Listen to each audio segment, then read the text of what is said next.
reading module is considered as the toughest part of PTE, but we have a solution for this. If you face problems in solving reading, you can purchase our reading course, which includes essential grammar rules for each type of questions that may help to ace your score. Call us for more information on 95880-68207 or 63679494840. Thank you. Descendants of the Maya living in Mexico still sometimes refer to themselves as the corn people. The phrase is not intended as metaphor. Rather, it's meant to acknowledge their abiding dependence on this miraculous grass, the staple of their diet for almost 9,000 years. For an American like me, growing up linked to a very different food chain, yet one that is also rooted in corn, not to think of himself as a corn person suggests either a failure of imagination or a triumph of capitalism. Or perhaps a little of both. For the great edifice of variety and choice that is an American supermarket rests on a remarkably narrow biological foundation: corn. It's not merely the feed that the steers and the chickens and the pigs and the turkeys ate. It's not just the source of the flour and the oil and the leavenings, the glycerides and coloring in the processed foods.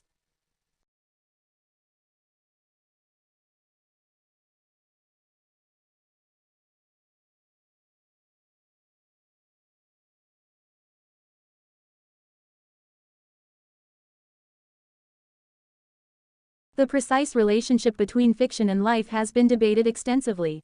Most modern critics agree that, whatever its apparent factual content or verisimilitude, fiction is finally to be regarded as a structured imitation of life and should not be confused with a literal transcription of life itself.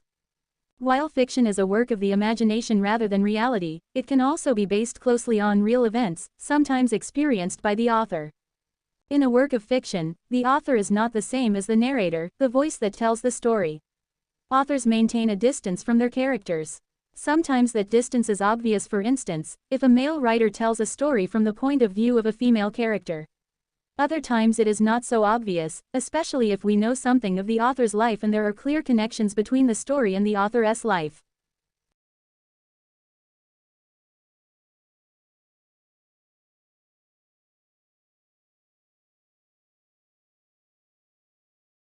Complementary therapies, such as those practiced by naturopaths, chiropractors and acupuncturists, have become increasingly popular in Australia over the last few decades. Interest initially coincided with enthusiasm for alternative lifestyles, while immigration and increased contact and trade with China have also had an influence. The status of complementary therapies is being revisited in a number of areas: legal regulation, the stances of doctors' associations, their inclusion in medical education, and scientific research into their efficacy. With the exception of acupuncture, complementary therapies are not routinely funded through Medicare, so there is little administrative data regarding their use. However, the ABS has some data about the use of complementary therapies which can help inform discussion.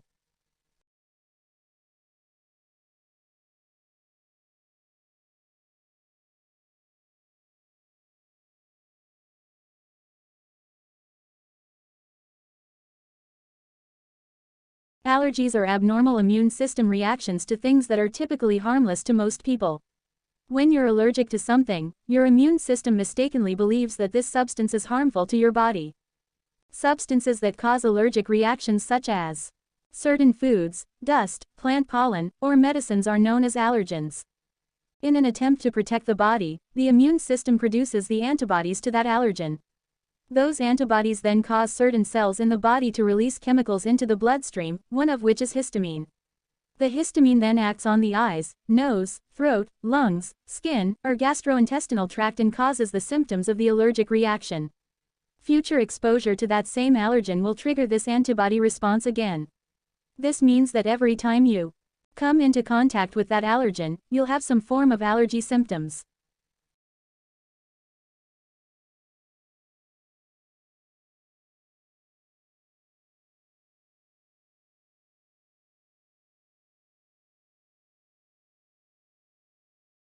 From a child's point of view, what is the purpose of TV advertising? Is advertising on TV done to give actors the opportunity to take a rest or practice their lines? Or is it done to make people buy things?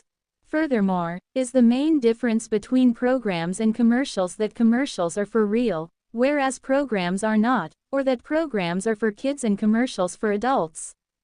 As has been shown several times in the literature, e.g.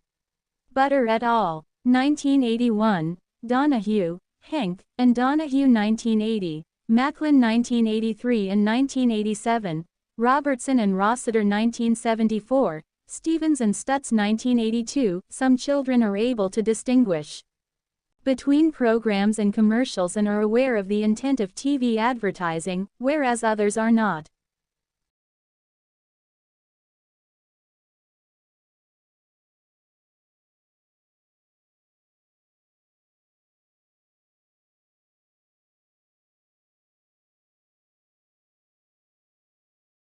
The Romans glorified the bravery shown in the arena, but trivialized the events and degraded the participants.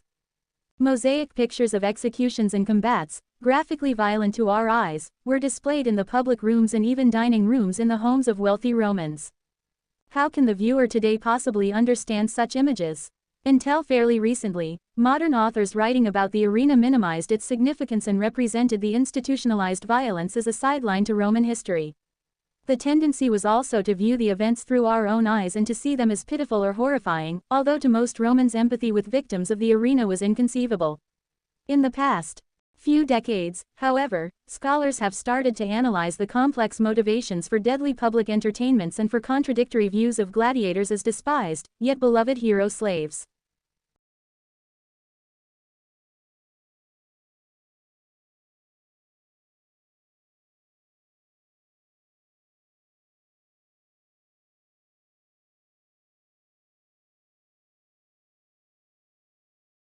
For many first-year students, the university may be their first experience living away from home for an extended period of time. It is a definite break from home. In my point of view, this is the best thing that you can do. I know you have to fend for yourself, cook and clean after yourself, basically look after yourself without your parents, but the truth is, sometime in your life you are going to have to part with lovely mummy and daddy. But they are only just a phone call away, and it is really good to have some quality time without them. The first few weeks can be a lonely period. There may be concerns about forming friendship. When new students look around, it may seem that everyone else is self-confident and socially successful. The reality is that everyone is having the same concerns.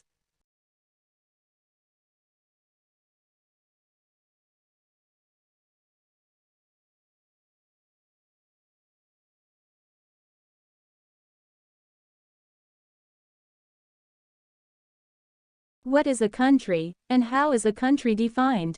When people ask how many countries there are in the world, they expect a simple answer. After all, we've explored the whole planet, we have international travel, satellite navigation, and plenty of global organizations like the United Nations, so we should really know how many countries there are. However, the answer to the question varies according to whom you ask. Most people say there are 192 countries, but others point out that there could be more, like 260 of them. So why isn't there a straightforward answer? The problem arises because there isn't a universally agreed definition of country, and because, for political reasons, some countries find it convenient to recognize or not recognize other countries.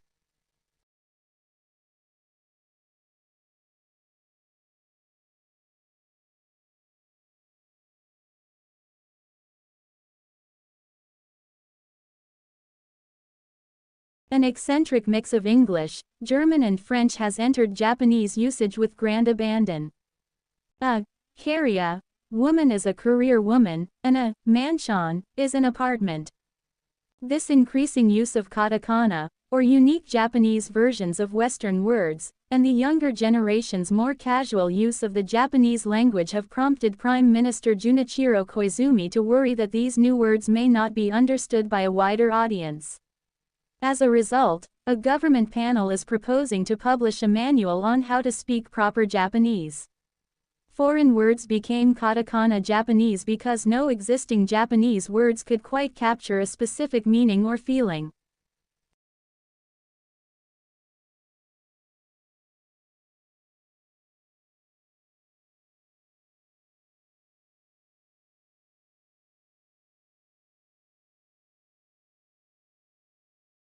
You learn various social skills. You have to get along with your roommates. Living with them can present special, sometimes intense, problems.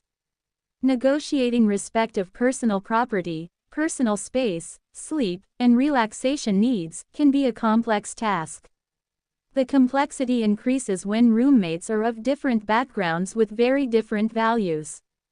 It is unrealistic to expect that roommates will be best friends.